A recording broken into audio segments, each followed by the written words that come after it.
This should have surprised no one. If you paid any attention to Trump's campaign leading up to his victory in 2016, or his first presidential term and how he operated the military in that term, or frankly, any of the things he's promised to do outside of just the vague rhetoric on a military level during this previous campaign, you should not be surprised by what Trump is doing now. In fact, the fact that everyone's just now talking about this kind of triggers the hell out of me, because I made a video about this a week and a half ago. The video just died in the algorithm. Like, it didn't get much of anywhere, and no one seemed to care. And I thought this news story completely died a week and a half ago, and yet now it seems to have resurrected itself back up from the grave like a zombie. Everybody on Twitter is talking about it, even though it's kind of oldish news. It's kind of one of those moments where I was ahead of the Twitter trend of caring about a particular topic. And that would be all of the super duper anti-war Trump supporters who thought that, you know, even if they don't like Trump's domestic policy, at least he's isolationist. At least he wants to shut America off from the rest of the world. No invasions, no occupations, no assisting, no aid, none of that stuff. No money spent on war or aid overseas. All of it being kept here. America for Americans. That kind of thing. That rhetoric has gotten really popular. And Trump appealed heavy to that rhetoric, pushing it hard, promising his supporters that if he got elected, America would no longer get involved in money-wasting, pointless wars. And then he announced this. And if you can connect dots, then this should make it very clear that, well, it would seem that less war is not actually Trump's top priority. And so, Pete, you started up by... God damn, that was loud. ...saying the Department of Defense, and somehow it didn't sound good to me.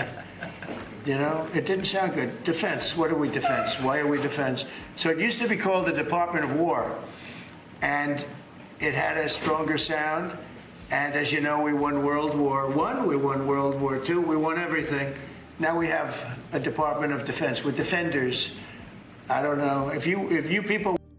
Nothing gayer than defending. We like to attack. We like to be on the offense, waging war, not defending. What kind of gay shit is that? Want to, standing behind me, if you take a little vote, if you want to change it back to what it was when we used to win wars all the time, that's okay with me.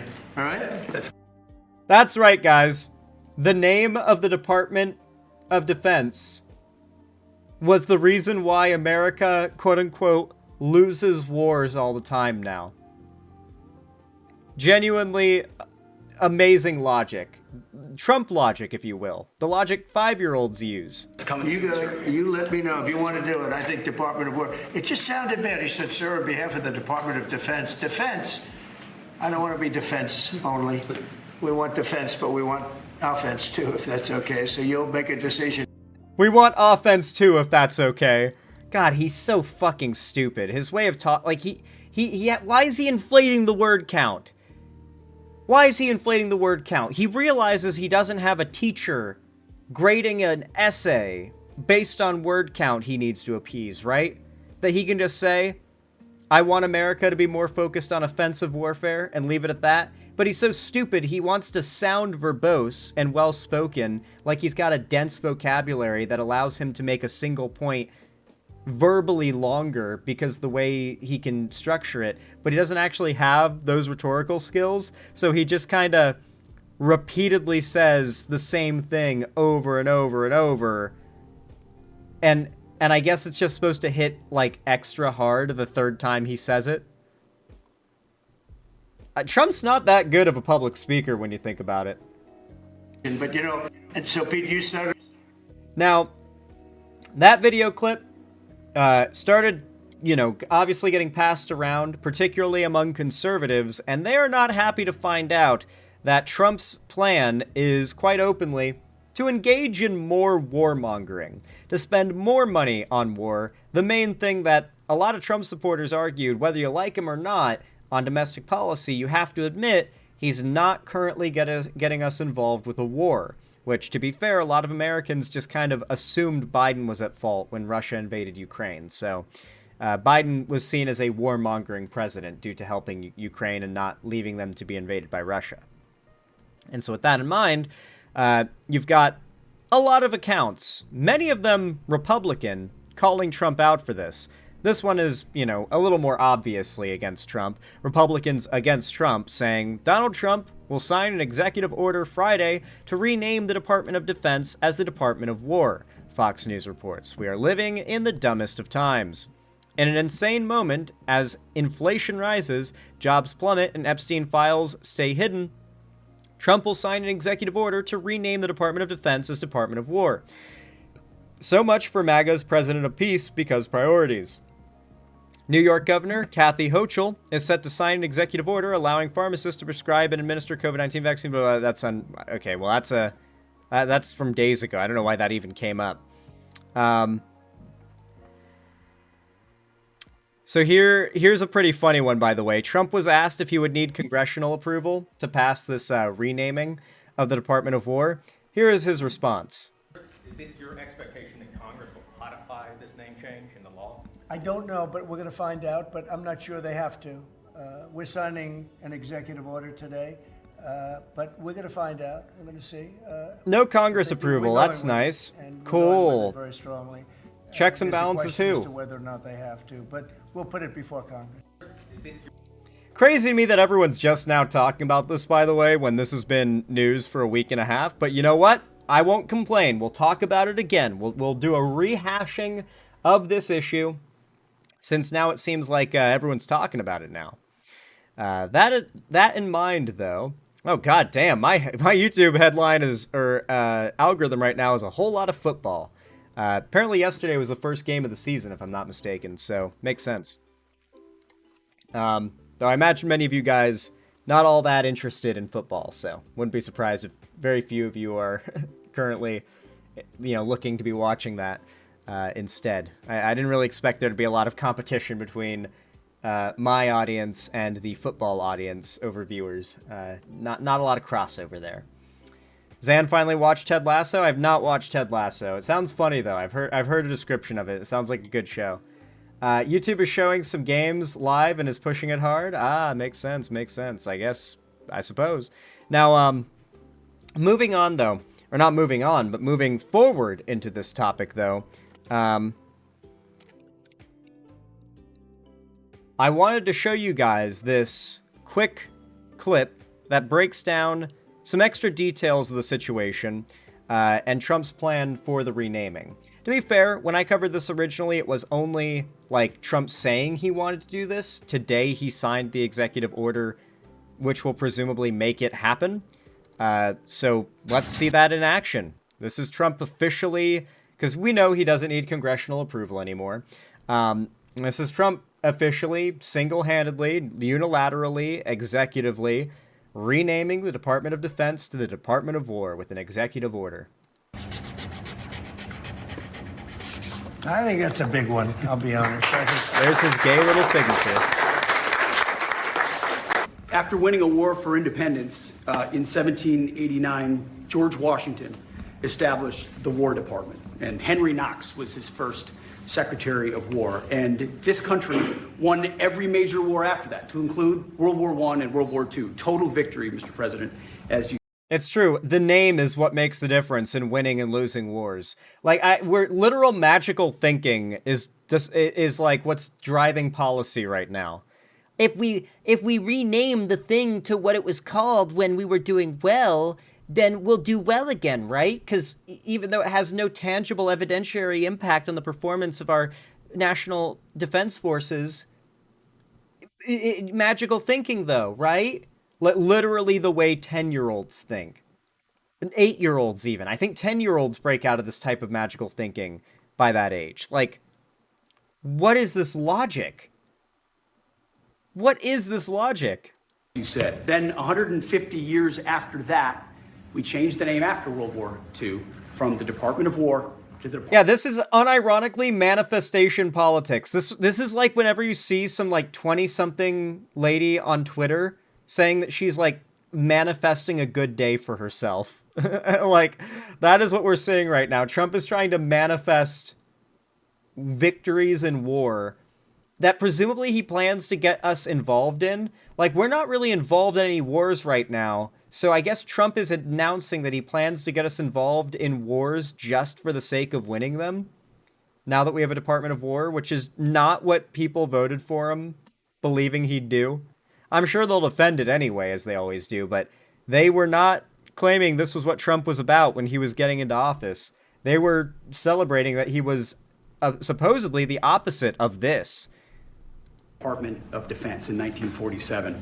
And as you pointed out, Mr. President, we haven't won a major war since, and that's not to disparage our warfighters, whether it's the Korean War, or the Vietnam War, or our generation of Iraq and Afghanistan. That's to recognize that. By the way, the reason why we haven't won a war since is because war has gotten only more unpopular, and after about 2 months, any conflict America is involved in sees massive losses in public support, to the extent where, prior to the Vietnam War, it was a pretty unanimous, like, just parades of people and, like, women flashing their tits at soldiers returning home, just soldiers coming home from war, drowning in pussy, women flashing them, people throwing money at them, old ladies giving them freshly baked cookies and freshly baked bread, just like celebrating the heroism of what they did, fighting for their country. And that's how, like, the World War II and before veterans were treated, especially in America coming home.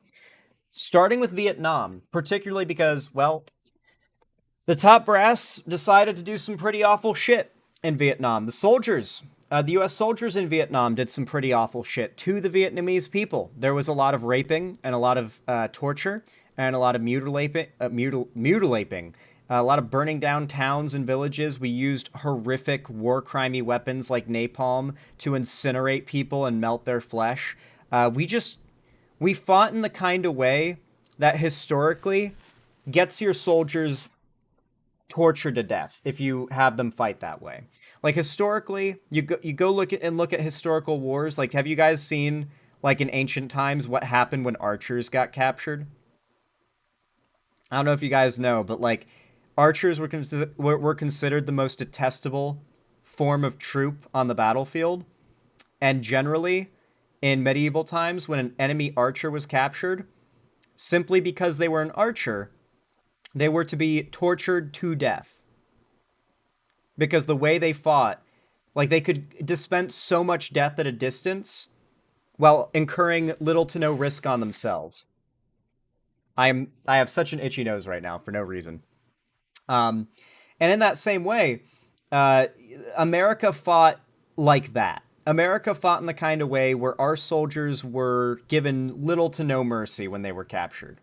And a lot of that had to do with the individual actions of many of our armed forces in the Vietnam War. A lot of it had to do with the leadership in the Vietnam War. But regardless, for the first time in American history, our boys in green came back overseas, and there was some fanfare. There was some celebration. They got thanked for their service a bit, but they weren't getting flashed, and they weren't getting a parade when they returned. There were protests. They were getting protested. They were getting spat on and having shit thrown at them and getting threatened and whatnot.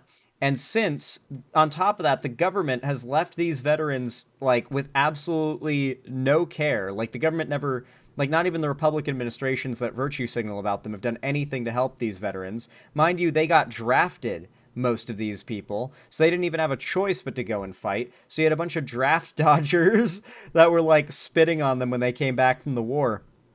And ever since, with a increasingly less popular opinion towards the idea of America being involved in war, as we've gotten more and more, skeptical of our government having any good reason to be involved in one, if you're gonna win a war, you need public support.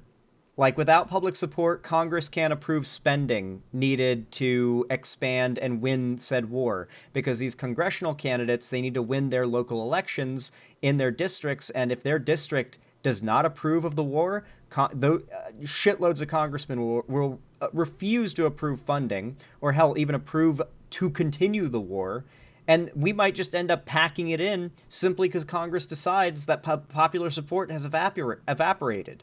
And then doesn't matter if we won every battle, we still lose the war because we had to leave because our people decided no more war. This war needs to end. That's what happened in Afghanistan, despite... I don't even know if you could consider what happened in Afghanistan a loss, but I wouldn't consider it a win either. But like we pulled out of Afghanistan, Taliban immediately took over, country fell overnight, in less than a weekend. But before we left, we held Kabul. We held and upheld a functional government, a democracy there. And there are many other examples of modern conflicts we've been involved in, even if it's just being present in a country as a deterrent against acts of open force, and we pull out due to loss of public support, and it ends up being what I guess you could call a loss. But, like, I think everyone knows that if we wanted to, America could just glass any country we... Like, if definition of winning a war was kill everybody with a gun who opposes us, we could glass every country that has a problem with us in every war we've had historically. We could have just glassed them all. We didn't do that because that wasn't our priority. But let's not pretend like there's some magic that's made America weak here. This is like the bizarre anti-America argument that Trump is making. No wonder even conservatives are triggered at what Trump is saying here. That this name change is not just about renaming, it's about restoring. Words matter. It's restoring. Afghanistan was 100% an L. I want to say that's not true, because on one hand, is holding a country for 22 years and installing a government that persists for 22 years and only falls after you pull all your troops out, is that really losing? Like if you're like a Pokemon Go player and you hold a gym for a whole month because you're there all the time fighting anybody who tries to take it over, and then you say, all right, I'm tired of this, and then you leave and go home and you see the gym was taken, is that losing? Or, like, I guess if you want to consider a forfeit a loss, I guess, but, like, I don't know. It's a nonsense argument that America can't win wars anymore, okay? America is the most terrifying, powerful world superpower out there, okay? The idea that America has lost its edge in war, well, frankly, any entity or country that thinks that should just go ahead and try to go to war with America to prove it. That's what I recommend. As you've guided us to, Mr. President, restoring the warrior ethos, restoring victory and clarity as an end state, restoring intentionality to the use of force. So that 20 years? 2001, 2021? Yeah, you're about right. Yeah, 20 years. My bad. I don't know why I remembered it as 22. your direction, Mr. President, the War Department is going to fight decisively, not endless conflicts. It's going to fight to win, not to lose. We're going to go on offense, not just on defense. Maximum lethality, not tepid legality. Who remembers when no one was willing to vote for Hillary Clinton because of Benghazi? Now, because none of the people who were unwilling to vote for Hillary Clinton actually cared about Benghazi, most of you probably don't even know what I'm talking about, because that shit has all basically live away. Benghazi is a coastal, I believe, is it an Egyptian city? I fuck around on Google Maps a lot, and funnily enough, just the other night, I stumbled across Benghazi and was like, it's the Hillary Clinton place. It's Libyan. Okay, next to Egypt. I put my little guy down because there were a few photospheres in Benghazi. It's actually really pretty. Benghazi is really, really pretty. It's coastal, and the water is like tropical blue, like what you imagine in the Caribbean, like that bright, sandy bottom, light blue, clean water. It's pretty nice. It's pretty darn nice. I know about Benghazi because of Epic Rap Battles of History. Yeah, basically there was a massive scandal over, I think, there was this like Marine or army outpost of U.S. soldiers in Benghazi where there was like a protest or like a local uprising that led to a big ass shootout that led to like several American soldiers and quite a few like Libyans dead in the street, and it was just this like massacre on both sides. I don't remember all the details. It's been a while. I was like 2016 last I heard of it, but it was like this horrible mishandling of leadership. And because Hillary Clinton was Secretary of State at the time, and the Secretary of State basically handles like is basically the head of foreign relations of all kinds. This was considered a massive flubbing on the part of Hillary Clinton. I think that's correct. I haven't heard this story in forever, but I think I got it right. I think it was our embassy compound to include an unaccounted for CIA substation.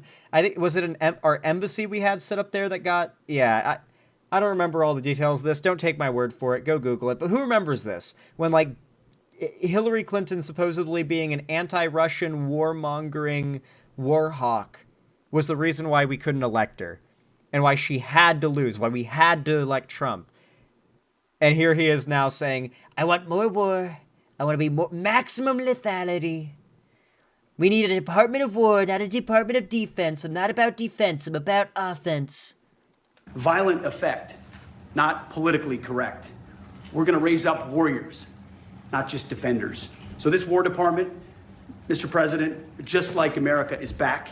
It's actually crazy how much they're like leaning into defense is bad rhetoric. Like unbelievable how fascist this is. Thank you for your leadership and your clarity. We're going to set the tone for this country. America first, peace through strength.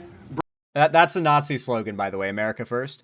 I really do think they should get, like, SS uniforms for all the U.S. generals, you know? Like, repurposed SS uniforms like they did for the officers and Starship Troopers. Like, if let's just go all in on it. Like, get, like, some waistcoats.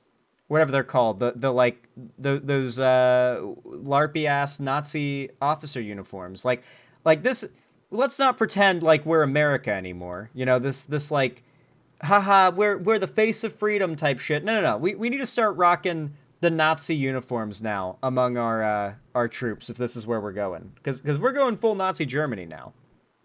So we might as well just look the part. Brought to you by the War Department. We're back. All right, thank you very much. I'm not gonna lie, by the way, a man with that many medals must feel like you can tell he's not too happy about this news. This is a man with so many medals. You know this guy's done some like real fucking shit for this country, has probably sacrificed some real fucking shit for this country, and because the president is his commander-in-chief and he's a career military guy, he's got to be like there standing next to him and you know, supporting the president because it's his job and this is a nonpartisan position. But like he's watching as what is supposed to be a nonpartisan position gets turned into head of the SS, basically. Like imagine you're like this accomplished, like breast full of medals, like officer in Germany, and then it becomes Nazi Germany, and they're turning you into the head of the SS, and you're like, this isn't what I became a national hero for. Very well stated, and really it has to do with winning. We should have won every war. We could have won every war, but we really chose to be very politically correct or wokey. Politically correct. And, wokey. Oh my God, he said forever. wokey. And then we... Like, guys, I really hope woke dies enough that I can start saying slurs on stream. Because I would... There are so many slurs I want to call Trump right now. Most of them homophobic. While I can't do it, you guys can just fill in the gap in your mind what word I want to call Trump for calling it wokey specifically. Like, I want to call him a slur for that. I need to emphasize the gamer part of me is burning inside of me. You know, win, we wouldn't lose really. We just fight to... Don't worry, guys. I've got a lot of passes. I can say it if I'm not on stream. I'm allowed, okay? The trans council has, and the LGBT, the gay council, the lesbian council, the bi council, the so-called bisexual council, as as Dale from King of the Hill would say, has awarded me the pass. Sort of tie. We never wanted to win wars that every one of them we would have won easily with just a couple of little changes or a couple of little edicts. We thank you for watching. Unbelievable. Hold on, I want to read the comments section. This entire Congress should be fired, especially since there's no use for them. Thought this was the Onion for a second, Jesus Christ. Canada has the Minister of Environment and Climate Change. The US now has the Department of War. That tells you a lot about a country's values and priorities. Should be signing something that actually helps the American people instead of provoking war. Ridiculous. And let's rebrand the White House to the White Circus. They want to create genocide without saying it's genocide. And the way Trump is dealing with Russia, I would rename it the Department of Cowards. This cult needs to be abolished. Sir, which country will you declare war on first? While circumventing the U.S. Constitution, this is beyond scary for Americans. Look at that auto pen. He really has no clue that he's signing with his toddler marker. Someone who shamelessly begs for a Nobel Peace Prize, renaming the Department of Defense, the Department of War, is beyond ridiculous. That poor general, he looks like he doesn't want to be there. That's so real. Other people are recognizing that guy does not want to be there and is so ashamed of what is happening. He is standing there being a part of one of the most shameful events in American history. And he is going to be associated with, like, man, it's so grim to see someone who's a career person, like a career soldier, career person in our defense, just like seeing his nonpartisan accomplishments turned into propaganda. You know what I mean? Here's the Pentagon removing Department of Defense or Secretary. I think this is the Secretary of Defense's office here, and they're taking defense down, and it's going to be war now. Don, rearrange the letters on the department sign. A formal name change would have to be approved by Congress. According to a White House fact sheet obtained by CBS News, the Trump administration argues that the term Department of... I like this felon they've got working in the White House to do this job. This dude with all his fucking, like, neck and hand and finger tattoos. No hate to this guy, but, like, you know, if the Trump administration wants to talk about dudes with tattoos that look like they've been to prison or might have a criminal history, look at this fucking guy. Holy shit. War. This guy looks like a literal skinhead, actually. This guy might be a skinhead working at the White House. That would not surprise me. Conveys a stronger message of readiness and resolve and reflects its unmatched power as the strongest and most lethal fighting force in the world.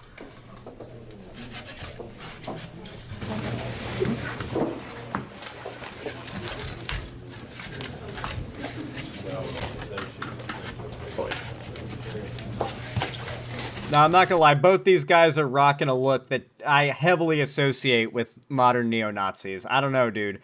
Are they hiring, like, Nazi internet people to work, like, random odd jobs at the White House? What the fuck?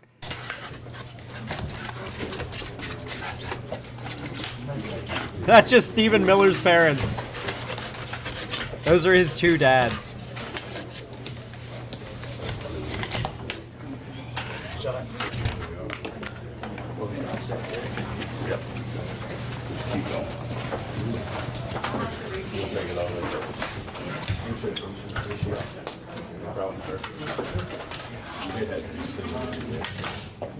Look at that.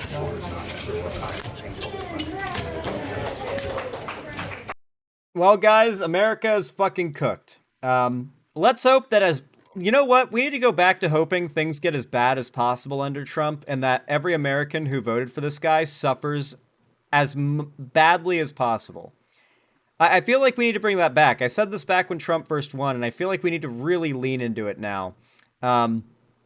Like, we need to hope Trump does the worst job he can do and hope that the people who voted for him suffer the worst consequences.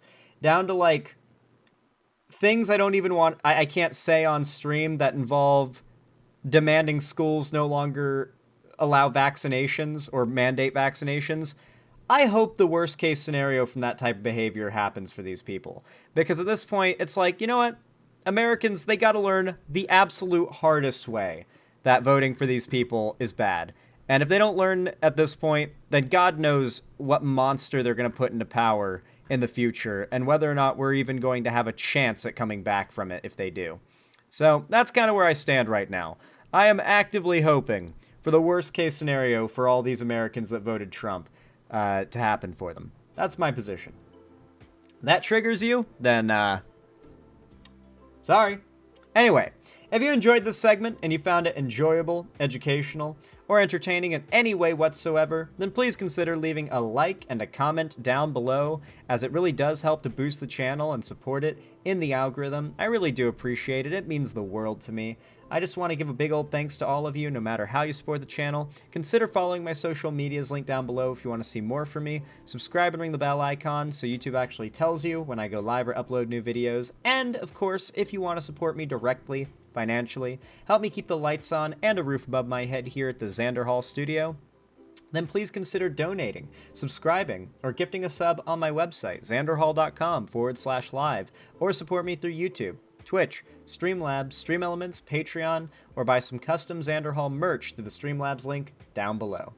Regardless of how you support me, though, thank you all so much for watching, as always, and have a good one.